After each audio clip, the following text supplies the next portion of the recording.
Ideas para alcanzar un país con libertad económica, democracia política y seguridad jurídica. Aquí se habla libertad con Víctor Maldonado. Solo por rcr.tv, la radio que se ve.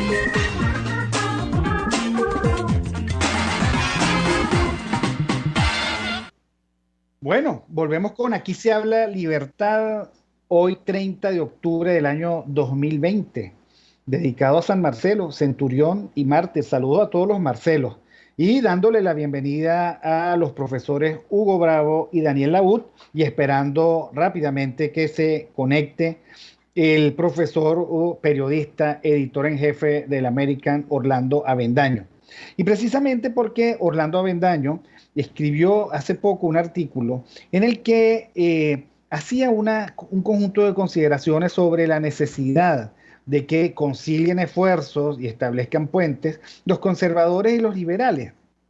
La respuesta en las redes sociales fue muy interesante, porque yo he venido diciendo que hay una especie de promotores fundamentalistas del liberalismo que le están haciendo daño a las opciones liberales.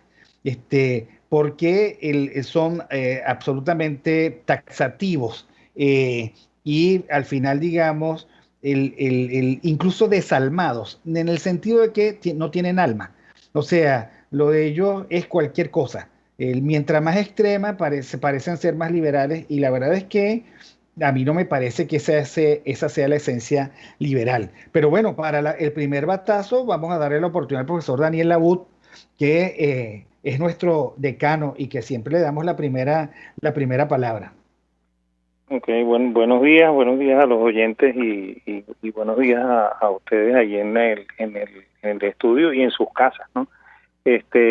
Bueno, esto es ¿cómo se llama? Normalmente algunos liberales son bastante radicales, ¿no? Y quieren lograr el liberalismo absoluto, casi anárquico, sin alcabalas, ¿no? Y eso no es tan realista, sí. Yo creo que el camino hacia el liberalismo se va construyendo y se va haciendo por etapas, pues. O sea, uno no puede pretender eliminarlo todo de un plumazo y arrancar de cero. Eso creo que ha sido la práctica muy frecuente en Venezuela, no para instaurar el liberalismo, sino para instaurar cualquier cosa cuando reforman constituciones. Tumban todo, ponen todo en cero y el país igualito sigue desastroso, ¿okay? Y para muestra un botón lo que hicimos en el año 99. Bueno, ya tenemos en línea a Orlando Avendaño, autor de libros, editor de medios de comunicación, liberal confeso. Y para la pregunta vamos a darle la entrada al profesor Hugo Bravo, que la tiene preparada. Bienvenido, Orlando. Hugo te va a preguntar. Gracias, Buenos Víctor. días, Un Orlando, ¿cómo estás? gustazo. Hugo, Daniel, buenos días. Un placer. Buenos Aquí me días. tiraron, como dicen vulgarmente, una raba de cochino, vamos a decir. No, leí tu artículo, como bien dice Héctor, existe ese fundamentalismo y se pretende ser más puro que el más puro de los puros. Hay aquí liberales y conservadores. Claro. Como tal, es decir, yo no creo que digamos, los militantes ideológicos, para ponerlo en ese término simplista, de alguna postura a la otra, hayan atravesado etapas definitivas en ese sentido, es decir, que en algún momento hayan estado separados y luego se hayan conjugado. El siglo XX, de alguna manera, fue una época en la que ambas posturas yo creo que estuvieron conjugadas en términos generales cuando era explícito y evidente el enemigo, ¿no? En ese caso, quizá era un poco más evidente de lo que es ahora, porque, bueno, estaba la cortina de hierro y todos de alguna manera estaban bajo una misma agrupación política o norte ideológico y gritaban al unísono, que eso era así, ¿no? Que era la Unión Soviética. Hoy quizá es un poco menos explícito y por eso es que se están dando esta especie de posturas absolutas, de posturas extremadamente puristas, y yo creo que también tiene que ver con el surgimiento de un fenómeno internacional que es el fenómeno populista, que es innato a la izquierda y hoy también es un recurso que está siendo utilizado por la derecha o por movimientos conservadores o liberales. Y parece que a los liberales no les gusta esto porque son los conservadores los que están jugando mucho más con este recurso, que es el del populismo. Nos tenemos que unir porque el adversario es claro, está avanzando, avanza era lo que yo decía, no es algo que está sucediendo únicamente en el Caribe o en Latinoamérica, donde vivimos también en términos muy claros el socialismo del siglo XXI, sino que es algo que sucede en el primer mundo, ¿no? Y además lo estamos viendo de manera bastante clara, ¿no? Ante nuestras posturas necias, sigue avanzando. O sea, el ejemplo de España es bastante claro, ¿no? Tú tienes a una izquierda que pese a las diferencias, incluso delincuenciales, donde tienes diferentes niveles delictivos, ¿no? Un Podemos muchísimo más totalitario, juntado a grupos terroristas, separatistas, y todos de la mano del PSOE, ¿no? El PSOE funciona como especie de cemento de esos grupos, por un lado, y por el otro tienes a un Vox y un PP que parecen más enemigos entre ellos que enemigos de la izquierda. Entonces, y esto en parte por la postura absoluta del PP, que ve como especie de apostasía el conservadurismo de Vox. Eso creo que es el adversario, el gran obstáculo que tenemos ahora los liberales y conservadores, no dejar a un lado esas pequeñeces, porque creo que nos une la defensa y el apego a los valores de la libertad, ¿no? La defensa de la propiedad, de la vida y el derecho a la búsqueda de la felicidad como valores inamovibles. Quizás hay 1000 otras discusiones en las que podamos disentir, pero al menos en eso coincidimos, creo.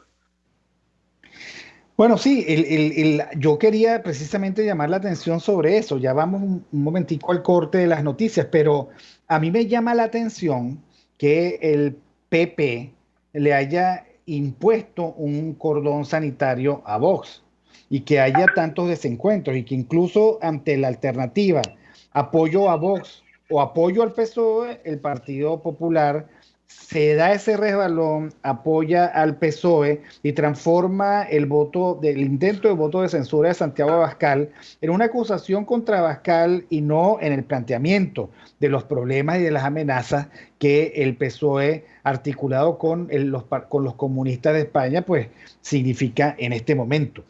Y claro, allí hay una brecha que hay que acortar, más allá de la competencia política por un electorado que parece igual. Lo cierto es que hay que recortar las brechas de tal manera de que eso pueda tener algún sentido y alguna significación. Al volver del corte que ya vamos a hacer, yo quisiera preguntarle a Daniel Labut, un poco para poner en contexto, si hay alguna diferencia entre una economía conservadora y una economía liberal. O sea, ¿cuáles son las grandes diferencias que nos deberían separar? Hay otras desde el punto de vista de la ética, pero desde el punto de vista más pragmático económico. ¿Qué hace que no se puedan encontrar en la economía conservadores y liberales? Pero vamos un momentico al corte de las noticias con Argenis Barreto, que las lee también, y ya regresamos. Aquí se debaten temas de interés nacional e internacional. Aquí se habla libertad con Víctor Maldonado. Solo por rcr.tv, la radio que se ve. Puedes seguirnos en nuestras redes sociales. En Twitter, @RCR750, la radio que se ve. Hola, les saluda Mónica Pupo y los invito a acompañarnos a Diafragma 5.6 Radio, la fotografía que tú escuchas, el único programa de radio dedicado para la fotografía y los fotógrafos. Diafragma 5.6 Radio, todos los sábados a las 11 de la mañana, por RCR, la radio que se ve.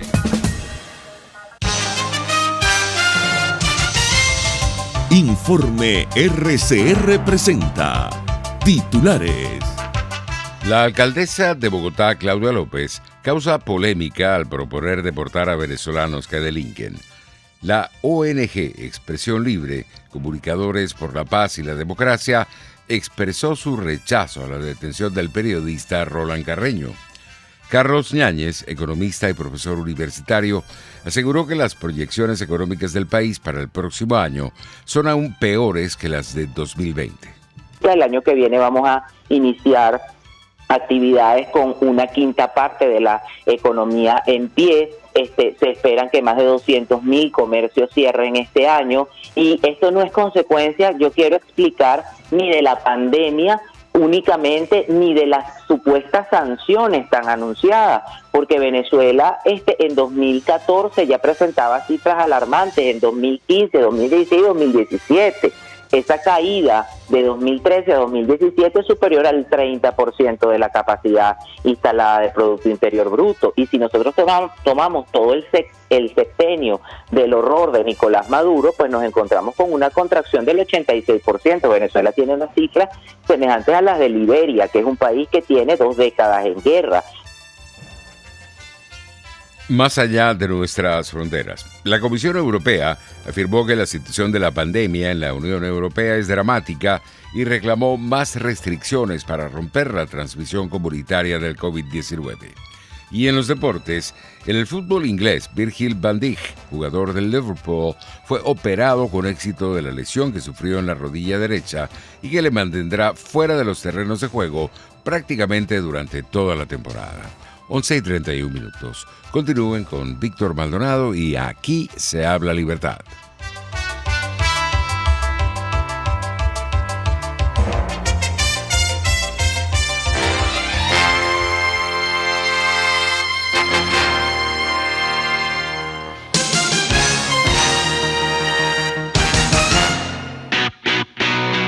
Moisés Naím en Efecto Naím. Hola, soy Moisés Naím desde Washington. Conéctese a rcr.tv. También nos puede seguir por @Efecto Naím en Twitter. Y estamos en Facebook y en Instagram. Y no olvide que puede disfrutar todos los contenidos del programa cuando usted quiera, suscribiéndose a nuestro canal de YouTube. Nos vemos en la radio. Los miércoles y viernes a las 7 de la noche. Solo por RCR 750 AM. RCR 750 AM, porque lo bueno une.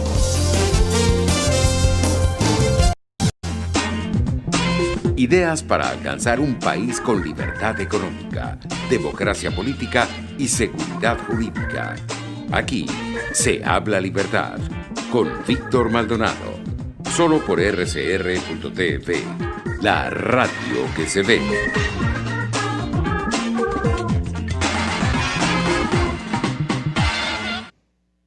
Bueno, continuamos con Aquí se habla libertad, hoy 30 de octubre del año 2020, a casa llena con los profesores Daniel Laud y Hugo Bravo y un invitado especialísimo, maravilloso, Orlando Avendaño, editor jefe de el American. Pero además, el Orlando, te he visto también muy activo en la Gaceta de la Iberófera. Y yo decía, bueno, pero Orlando se está montando cacho a sí mismo, está escribiendo para la competencia.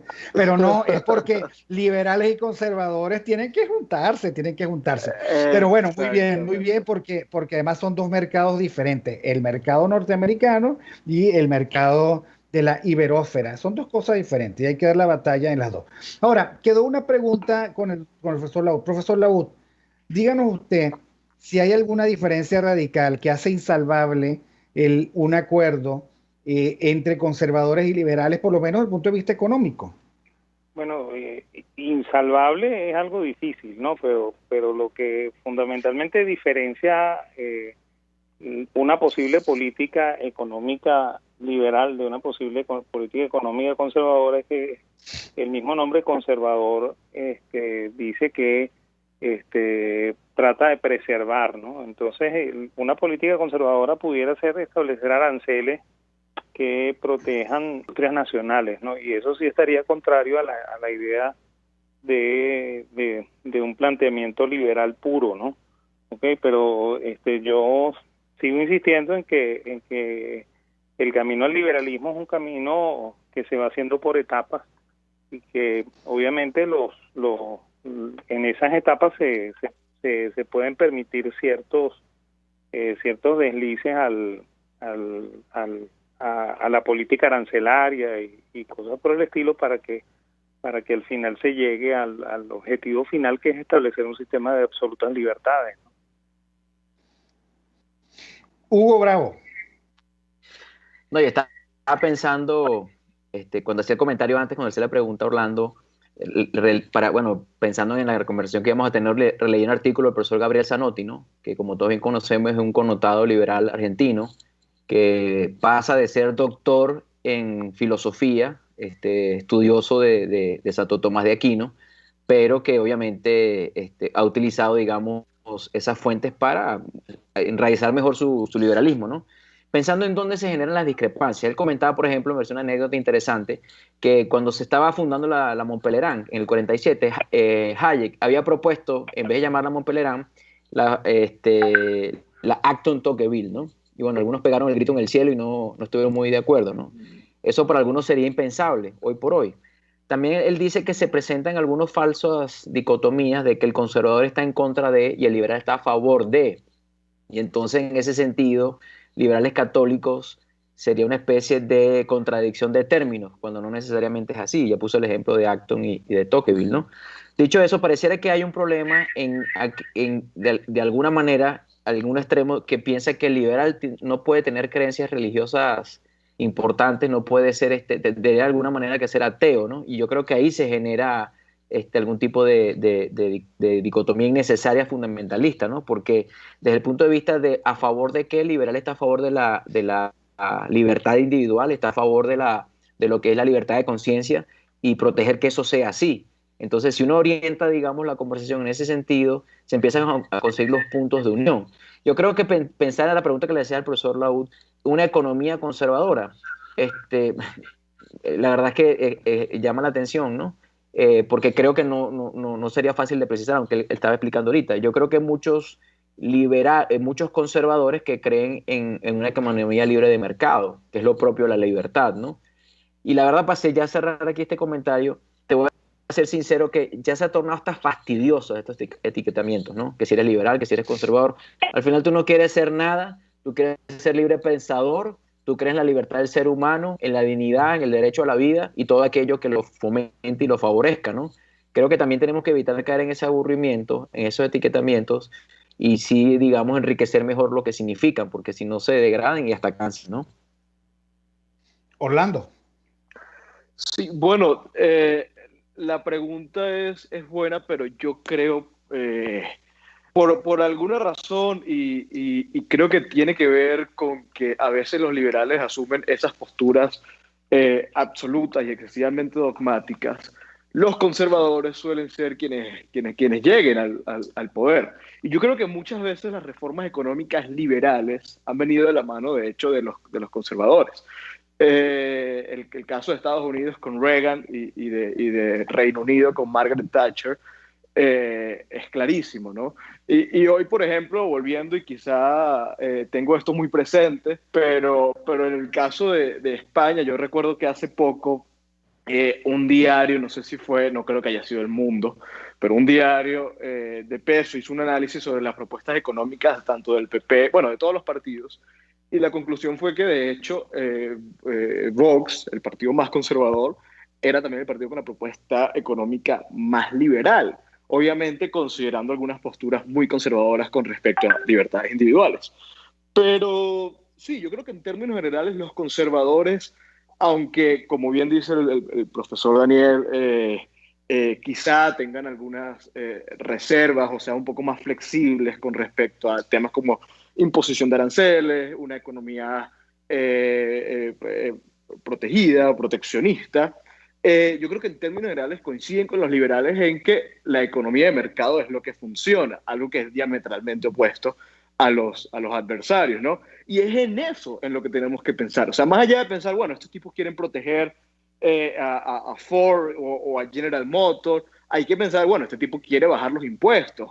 Este tipo quiere, es decir, la imposición de aranceles a China tiene que ver más con el hecho de que ahí no hay acuerdos de libre mercado, porque China impone aranceles también, entonces no hay un flujo completamente libre. Entonces yo creo que hay que apelar más a las coincidencias, que yo estoy convencido de que son muchísimo más, y dejar a un lado esas posturas completamente necias, absolutas, que como escribo van a generar que jamás trasciendan de la academia o de debate de biblioteca o espacio cerrado sobre quién es mejor, si Hayek, Mises o Ayn Rand, ¿no? Sí, bueno, eso tiene, digamos, el mismo estatus que discutir qué equipo es mejor, si el Real Madrid o el Barça. Ok, ahora pierde el sentido de que a todos les gusta el fútbol. O sea, si no, no tiene sentido discutir qué equipo es mejor.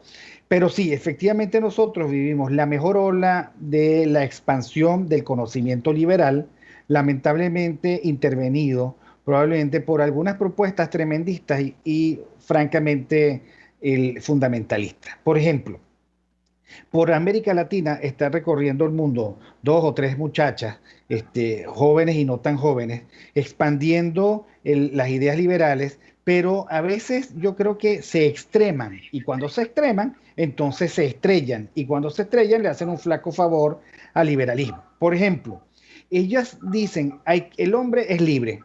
Ahora, por lo visto, es libre, pero no para creer en Dios, porque eso no lo aceptan.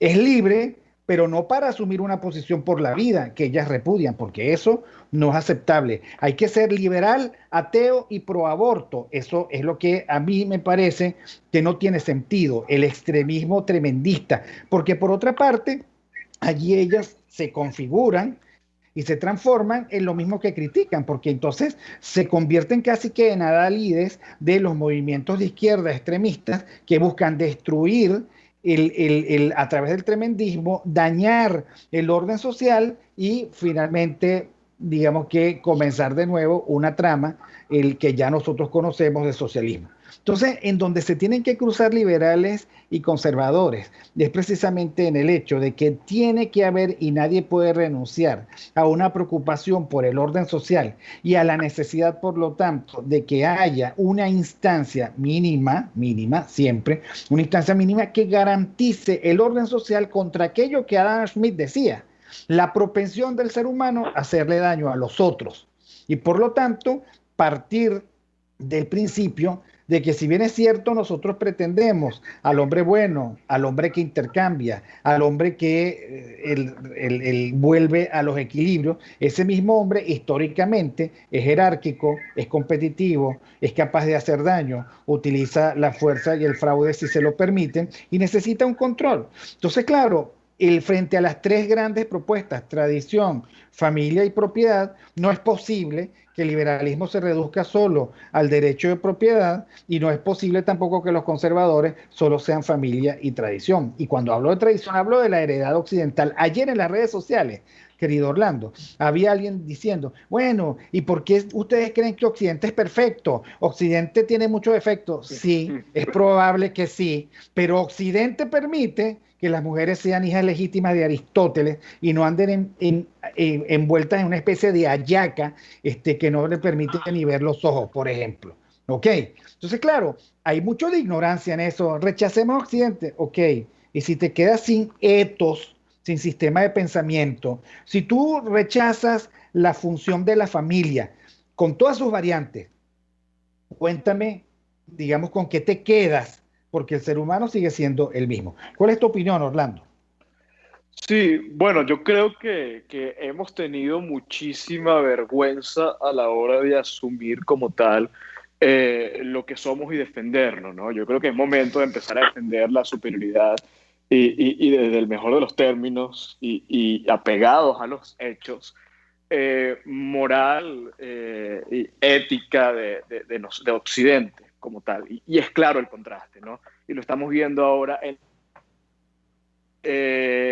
no defender esa postura y esa verdad absoluta, esa verdad irrebatible, nos va a condenar. Ahora, con respecto a un comentario rapidito, con respecto a lo que mencionabas del activismo liberal excesivamente dogmático y absoluto, uno pudiera decir, bueno, pero al final estos elementos aportan, colaboran con el tema de la difusión de las ideas, y yo creo que hasta cierto punto fue así, pero a partir de un momento empezaron a ser elementos dañinos, tóxicos, porque es un poco lo que también escribía, que es que no sirve si todo el mundo está de acuerdo contigo, si las ideas se han esparcido de la mejor manera, pero la gente no te vota.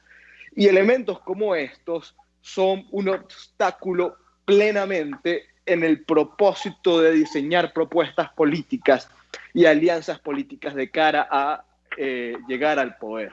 Si tú no eres capaz de ceder en cuanto a tus posturas dogmáticas y absolutamente intransigentes, no eres capaz de trascender. Y estas posturas lo que hacen es entorpecer eso. Es decir, ya no se trata simplemente de, bueno, sentarte en un programa de televisión a hablar de por qué el capitalismo es mejor que el socialismo. O sea, yo creo que eso ya pasamos esa etapa hace mucho tiempo. El debate de los facts, de los datos, los ganamos. Ahora toca ganar el debate del relato. Y tú solo, sentado con tus tres amiguitos, hablando de Mises y Hayek, jamás vas a ganar esa batalla. Profesor Laud. Bueno, yo creo que está en lo cierto, ¿ok? Y de hecho ese es uno de los principales defectos que tenemos los liberales, ¿no? Que no transmitimos el optimismo de una manera clara y no, ¿cómo se llama? Y nos quedamos en el academismo puro, pues. Por eso es que yo dije antes que la manera es tratar de conciliar posiciones, ¿no? Porque de hecho los que llegan al poder de verdad son los conservadores y no los liberales. Los liberales normalmente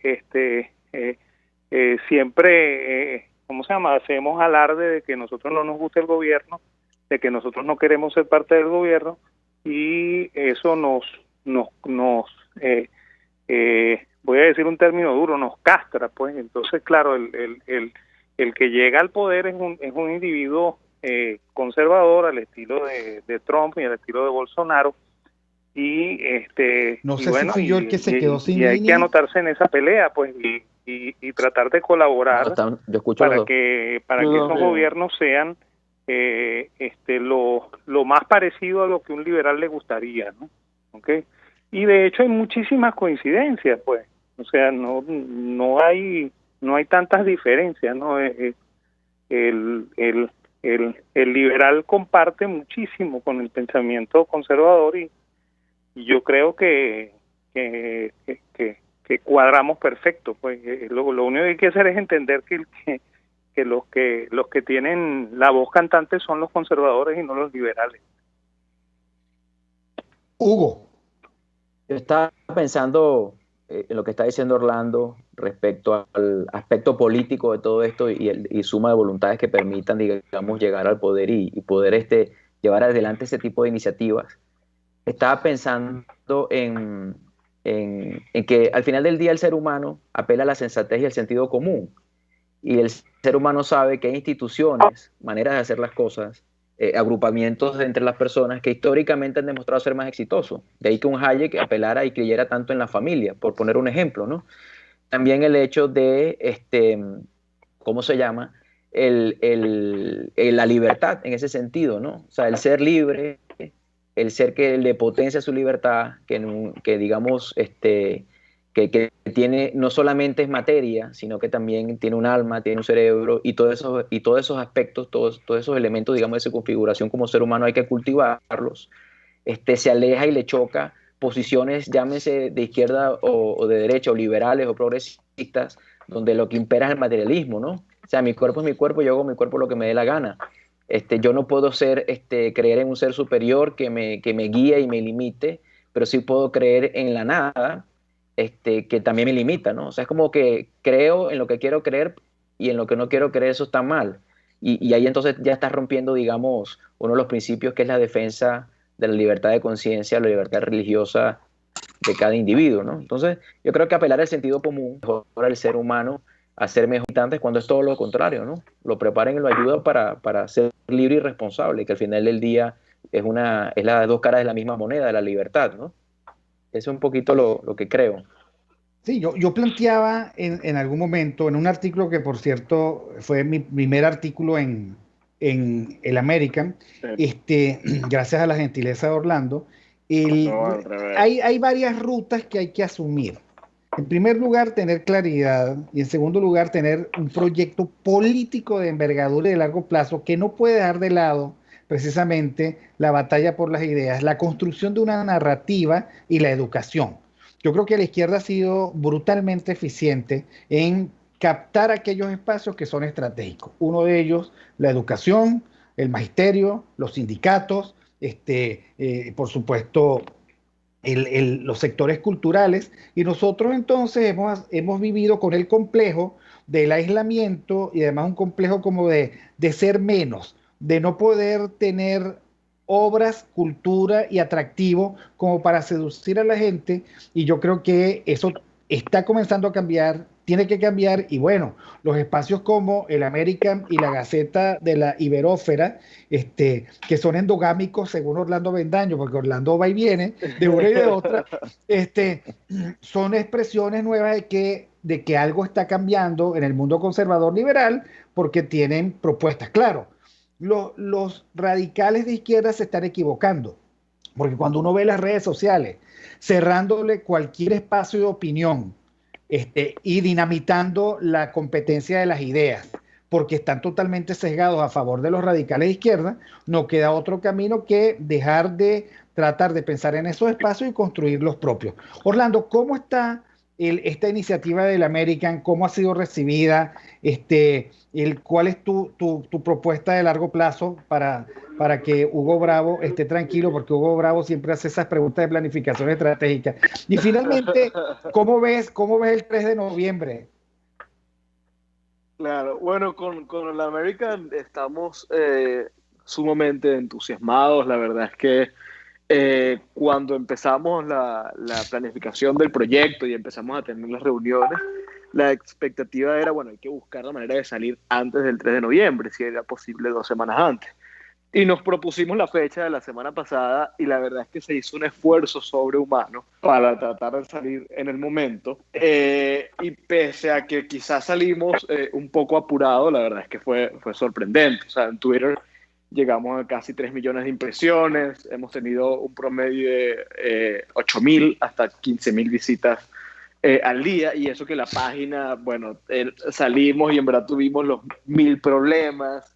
Se supone que es un medio bilingüe y no pudimos salir con la página en inglés en su momento, pero nada, la expectativa es altísima. Además, bueno, contamos con un grupo de colaboradores y apoyos que además nos honraste con acompañarnos, Víctor, y bueno, extiendo también la invitación a Hugo y a Daniel para que eventualmente nos puedan acompañar también en el American. Tienen las puertas abiertas, porque la idea es eso, que se convierta en una plataforma que pueda juntar a liberales, conservadores o a todos los que coincidimos en el mismo principio de la defensa de la libertad, y que nos oponemos hoy al avance de un adversario que avanza a pasos agigantados.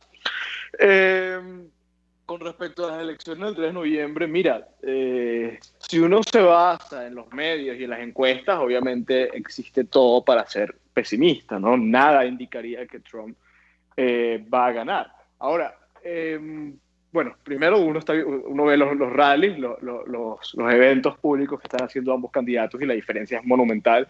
Yo no sé qué pasa con la campaña de Biden. Hubo un evento en Georgia, creo que fue en Georgia, que fue una cosa excesivamente patética, donde habían como 10 sillas. Eso parecía un matrimonio a las 3 de la tarde, algo muy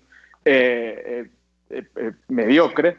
Y por el otro lado uno ve los rallies de Trump. Ayer creo, en Tampa, estuvo Nigel Farage, y fue una cosa absurda. Pero por otro lado está el hecho de que, mira, yo no creo, en la víspera de las elecciones del 2016, recordamos, todos los medios se conjugaron para alertar y advertir de que la presidencia de Donald Trump sería el fin de los Estados Unidos como nación, el fin de las minorías en Estados Unidos, y ha sido completamente lo contrario. Es decir, la administración de Trump no fue el apocalipsis que alertaron, y yo no creo que Trump, esto es una opinión completamente personal, yo no creo que Trump haya perdido electores en 4 años, sino lo contrario. Y yo no creo que Biden sea un candidato más fuerte que Hillary Clinton. Entonces, no creo que estas elecciones disientan mucho de los resultados del hace 4 años, ¿no? Bueno, ojalá. Profesor Laud. Bueno, todos rezamos por eso. Y ahí se nota que este liberal creyó.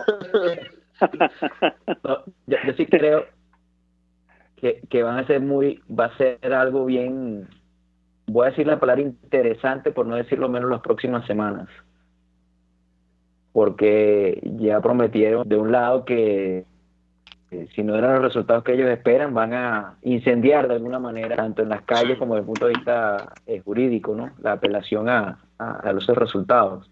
Y si pierde el actual, creo que tampoco lo va a reconocer de buenas y primeras. Entonces creo que eso va a ser un poco interesante, bastante movido en los próximos días.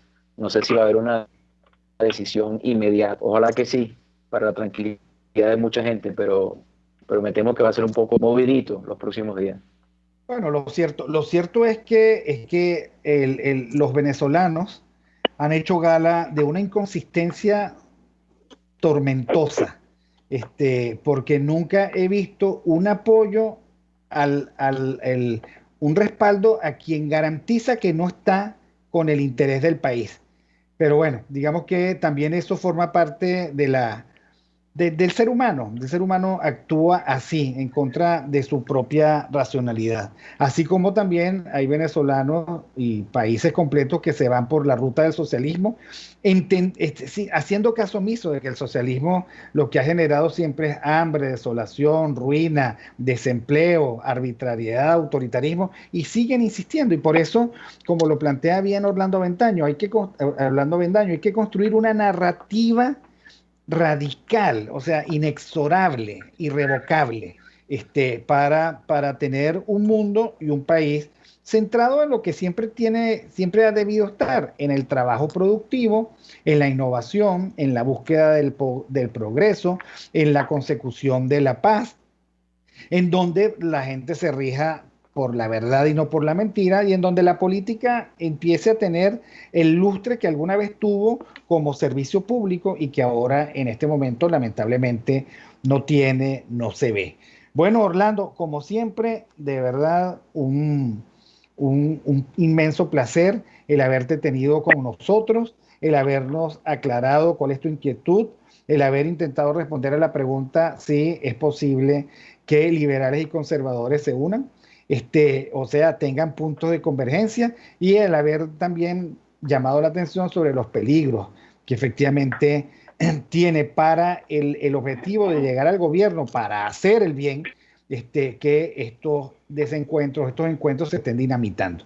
Gracias al profesor Hugo Bravo y al profesor Daniel Laud por su participación de los viernes. Gracias a Jaime Nestares en la dirección general de la estación, a Wilip Sarcaya en la gerencia de producción, a Catherine Manzano en la impecable producción del programa, a José Gregorio González, que siempre está al frente de los controles, a Argenis Barreto, que lee tan bonitas las noticias, aunque sean feas las noticias. Argenis, a mí no me vengas a leer nada en contra de Trump el día de las elecciones de Trump. Y por supuesto, Jackson Vargas y Marilia García, que siempre están allí, que son el signo de que RCR no cierra. no va a cerrar, sino que anda por allí ganando premios. Ahorita se ganó Mingo, felicitaciones, el equipo de Mingo y por todos los medios se ganó una mención especial de Ondas Radio, bueno, por un programa maravilloso que Mingo comparte con una vecina cuyas fotos en Instagram dejan a todo el mundo atormentado, pero muy especialmente a Hugo Bravo. Bueno, nosotros nos vamos, saludos a todos, gracias por haber estado y nos vemos en una próxima oportunidad. Placer gigante. Jamás tuve un amor que para mí fuera importante.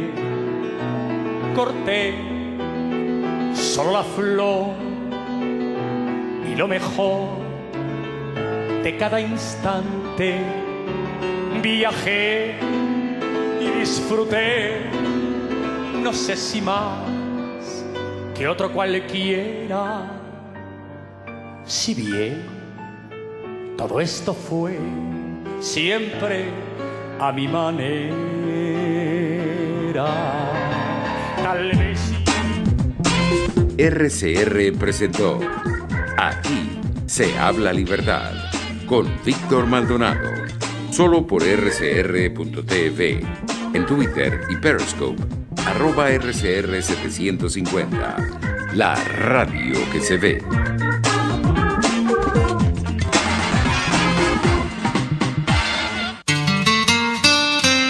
RCR